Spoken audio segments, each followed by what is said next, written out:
Bismillahirrahmanirrahiim. Kulanti habboon daawadayaashana idilkiina meel walba aad joogtaan iyo si kastaba aad noola socotaan.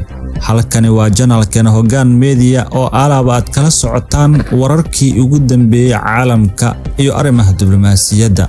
Waa 16 Abriil 2026. Qodobada wararkeena aan ku soo qaadan doono isla markaana aad ku daawan doontaan waxaa ka mid noqonaya haddii Rabbi uu qadaro.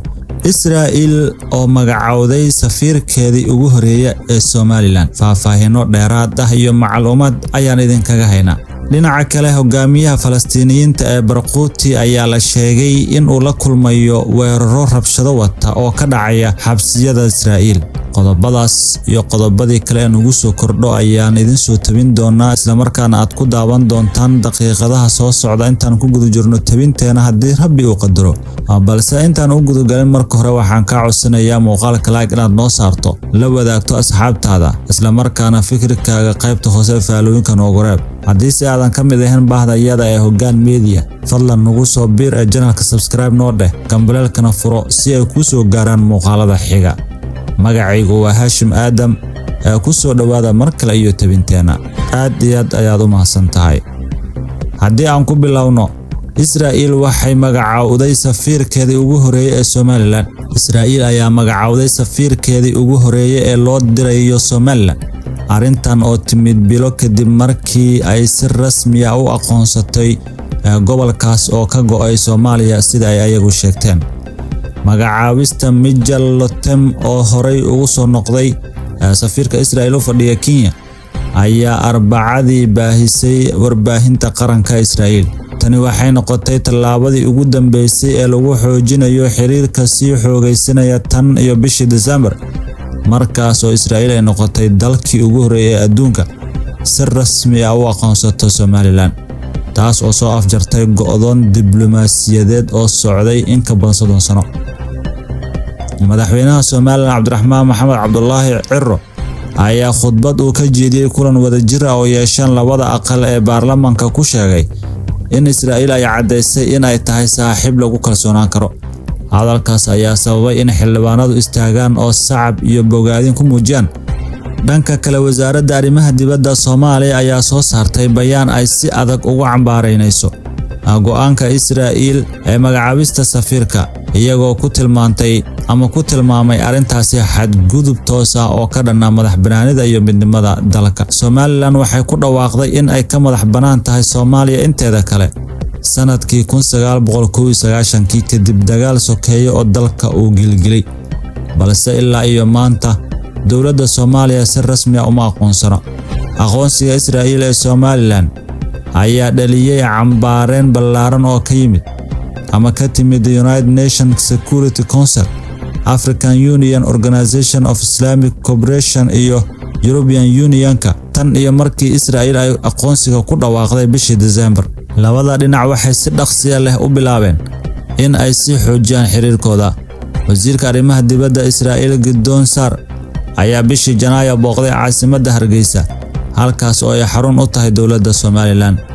Intaasi kadib, Somaliland waxay dirtay wafdi ka socda wasaaraddeeda biyaha si tababar ugu soo qaataan Israa'iil oo ku saabsan maamulka iyo maareynta biyaha. Madaxweynaha Somaliland Cabdiraxmaan Maxamed Cabdullaahi Cirro ayaa bishii Febraayo u sheegay wakaaladda wararka ee Reuters in uu filayo in heshiis ganacsi lala galo Israa'iil oo dhowaan la saxiixi doono. Dhanka kale, Israa'iil waxay sidoo kale ogolaansho diblomaasiyadeed siisay Maxamed Xaaji oo ah la taliye madaxweyne oo door weyn ka qaatay heshiiskii aqoonsiga si uu u noqdo safiirkii ugu horeeyay Somaliland oo fadhiya Israa'iil. Saraakiisha Soomaaliya ayaa si weyn uga carooday xiriirka sii xoogaysanaya ee labada dhinac. Madaxweynaha dalka ayaa horaantii sanadkan ku tilmaamay arrintan weerarkii ugu cuslaa ee lagu soo qaado madaxbannaanida dalka, isagoo ku eedeeyay Israa'iil in ay damacsan tahay in saldhig ciidan ka samaysato gobolka si loogu fuliyo weeraro ka dhan ah Yemen. Somaliland waxay ku taallaa dhinaca kale ee Gulf of Aden, iyadoo ka soo horjeeda Yemen, halkaas oo dhaqdhaqaaqyada Xuutiga ee ay taageerto Iiraan uu gacanta ku hayo waqooyiga galbeed ee dalka. Kooxdan ayaa si cad uga soo horjeeda Israa'iil, waxayna bilowday in ay gantaalo ku rido Israa'iil dabayaaqadii bishii Maarso, taas oo jawaab u ahayd duqeymo Israa'iil ay ka fulisay gudaha Iiraan. kooxda Xuutiyiinta waxay sheegtay in ay u arki doonto joogitaanka Israa'iil ee Somaliland bartilmaameed sharci ah oo la weerari karo.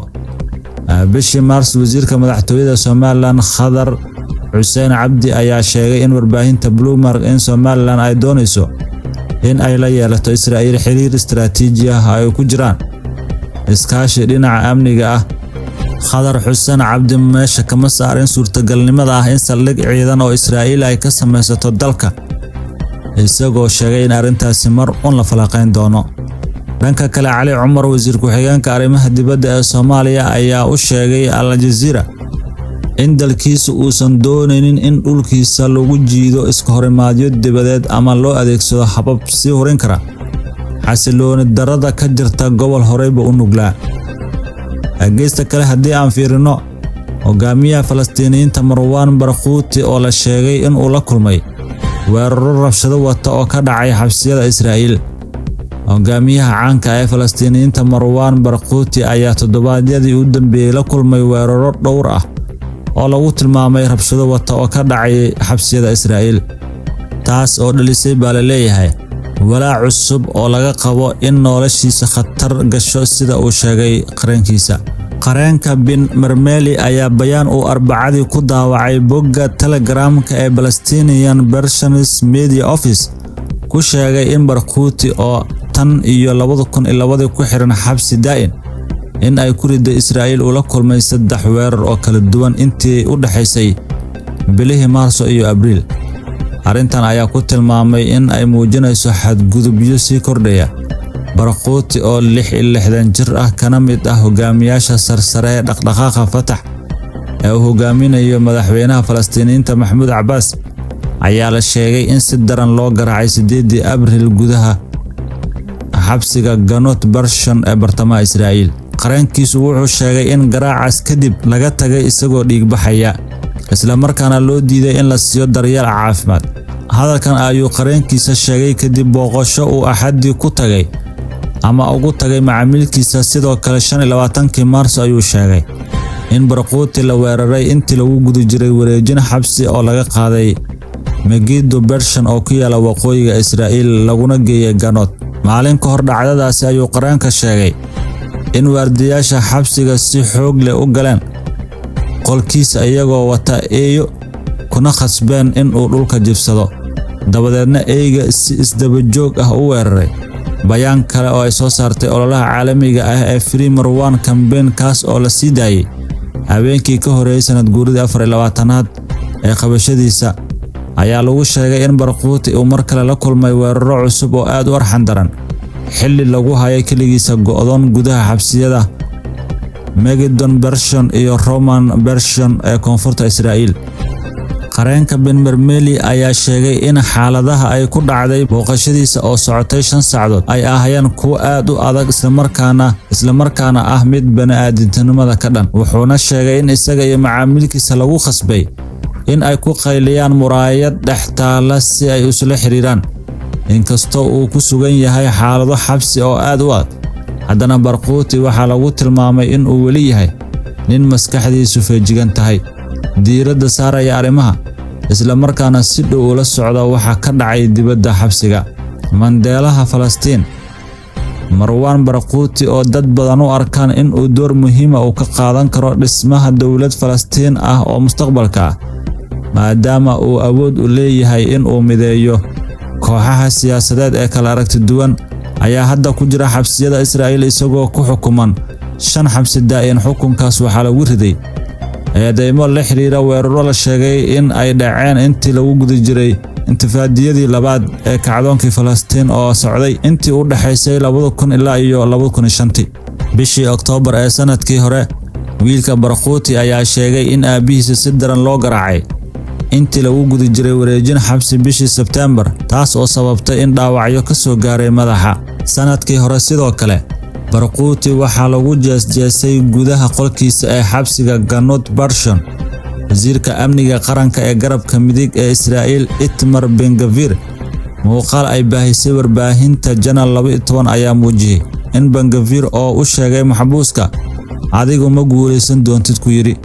muuqaalkan ayaa noqday markii ugu horeysay ee la arko Barghouti sanado badan kadib qaraabadiisa ayaa sheegay in muuqaalkiisu ahaa mid naxdin leh, isagoo sheegay inuu aad u daalay isla markaana gaajo ka muuqata. Israa'iil ayaa diiday in ay sii dayso Barghouti iyo maxaabiis kale oo caan ah, xitaa heshiisyadii isweydaaraysiga maxaabiista ee la sameeyay intii lagu guda jiray heshiiska xabad joojinta u dhexeeya Israa'iil iyo Xamaas, kaas oo dhaqangalay 10kii Oktoobar.